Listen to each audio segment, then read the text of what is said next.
दोस्तों, ये कहानी हमें भेजी है सविता जी ने भोजपुर बिहार से। कहानी का शीर्षक है आहट।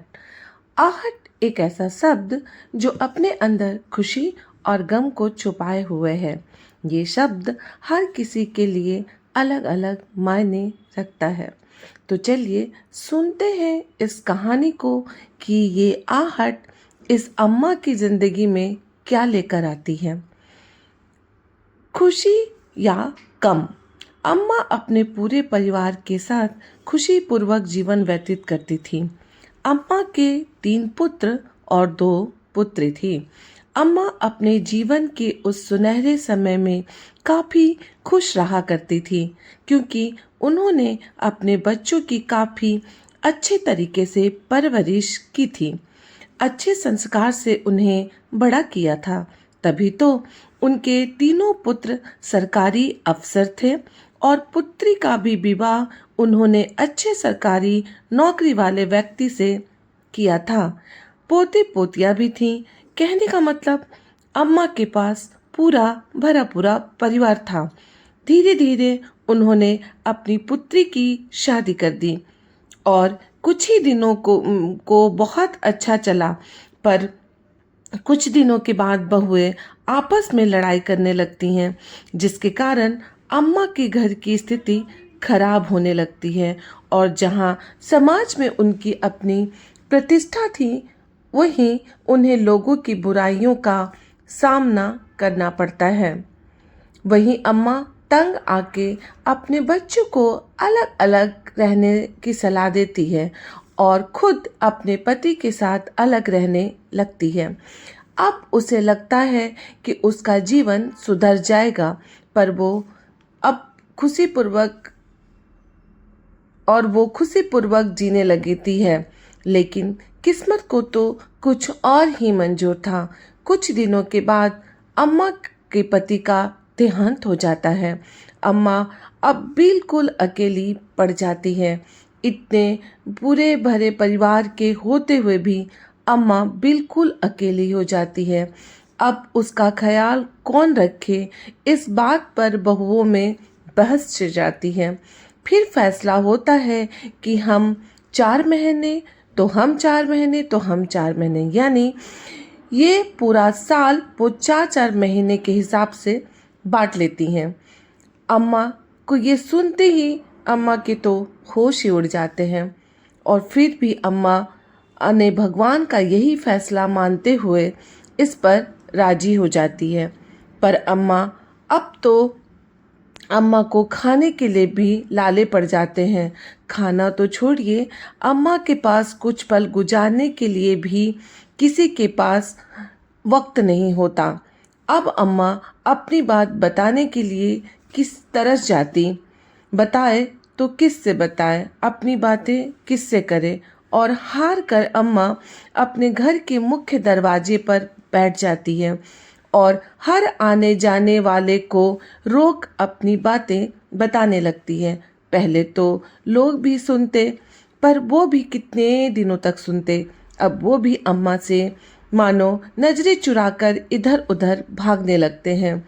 यह देखकर और कुछ लोगों से सुनकर घर वालों को ये बात अच्छी नहीं लगती और वो सोचने लगते हैं कि लोग हमारे बारे में क्या ही सोचेंगे। वो सोचेंगे कि हम अम्मा का ख्याल नहीं रखते।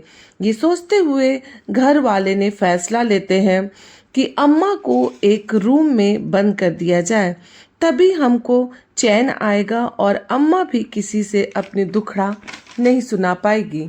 और यही फैसला लेते हुए अम्मा को बंद कमरे में रख दिया जाता है। इधर अम्मा बंद कमरे में रहते हुए काफ़ी तकलीफ का सामना करती है। अपने बंद कमरे से जब अम्मा को अपने दरवाजे से आते हुए कोई भी आहट सुनाई पड़ती तो वो बोल उठती, कौन है, कौन है, और खुश हो जाती, मानो उसे लगता कोई ना कोई तो उसके पास आ ही रहा है। पर उसके पास कोई भी नहीं आता, सिवाय उसे भोजन देने के।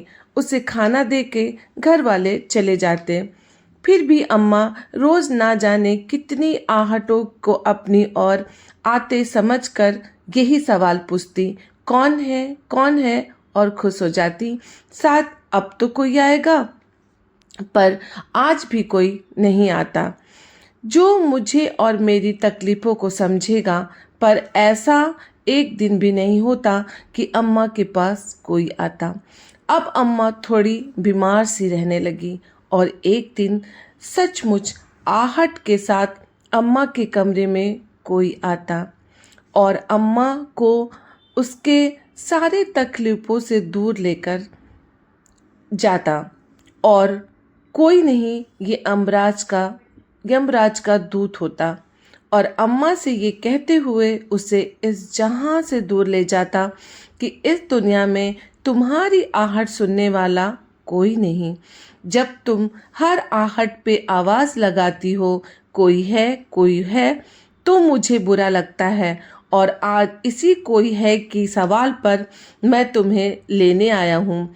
यह सुनकर अम्मा के चेहरे पर मुस्कान आ जाती है और वो गुस्से से नहीं बल्कि प्रेम से यमराज के दूत के साथ चलने को तैयार हो जाती है, ये सोचते हुए किसी को तो मेरी आहट सुन के पे बात समझ में आई और मेरी आवाज़ सुनकर वो दौड़ा आया और सदैव के लिए अम्मा अपनी इस आहट से के साथ चली जाती है और अपनी और हर आहट को आने से रोक देती है और ज़िंदगी को हमेशा के लिए छोड़कर दूसरी दुनिया में चली जाती है। ये थी दर्द भरी कहानी अम्मा की। किसी को आपको कहानी अच्छी लगी हो तो आप ज़रूर हमें कमेंट करके ये बताएं। ये कहानी मजबूर कर देती है ना सोचने और समझने के लिए। जहाँ बुजुर्ग के साथ समय बिताना और उनकी सलाह पर चलना हम अपना कर्तव्य समझते थे, वहीं आज बुजुर्गों की ये हालत हो गई है। तो अच्छी लगी ये वो कहानी तो लाइक करें, सब्सक्राइब करें और कमेंट में हमें ज़रूर लिखें, शेयर करें। और आपके पास भी कोई ऐसी कहानी है तो हमारे ईमेल आईडी पर भेज दें। मैंने डिस्क्रिप्शन में अपना ईमेल आईडी दे रखा है। Thank you.